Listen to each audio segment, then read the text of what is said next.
మంగళగిరి పాత బస్టాండ్ సెంటర్లో petrol కొరతపై CPI ఆధ్వర్యాన సోమవారం రాత్రి ధర్నా నిర్వహించారు.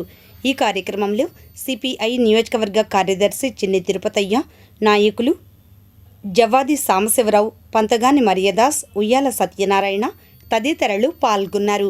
అనంతరం వారు మాట్లాడారు. పెట్రోల్, డీజిల్, గ్యాస్ కొరతతో దుర్భర పరిస్థితి ఏర్పడింది. మరి రాష్ట్రంలో మరి ప్రభుత్వాలు, కేంద్ర ప్రభుత్వం, రాష్ట్ర ప్రభుత్వం ప్రజలకు అవసరమైనటువంటి నిత్యావసరమైనటువంటి పెట్రోల్, డీజిల్, గ్యాస్ ధర వల్ల ఈరోజు వాహనదారులు, అదేవిధంగా గ్యాస్ వినియోగదారులు, రైతు అదే ఇద్దరు చాలా ఇబ్బంది పడుతున్నారు.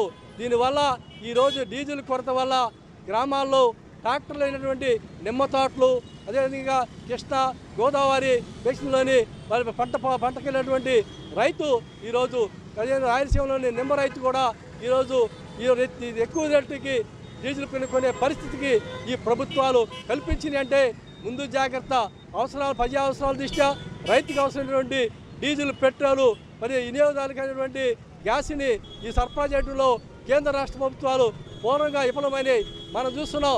మన రాష్ట్రంలో మన ముఖ్యమంత్రి గారు సమీక్షలు నిర్వహిస్తారు. సమీక్షలకే పరిమితమైంది కానీ సమస్య సాల్వ్ అవ్వట్లేదు. అదేవిధంగా ఈ డీజిల్, పెట్రోలు ఇవి కొరత ఏర్పడితే నిత్యావసర రేట్లు ఆకాశాన్ని అంటే పరిస్థితి వస్తుంది.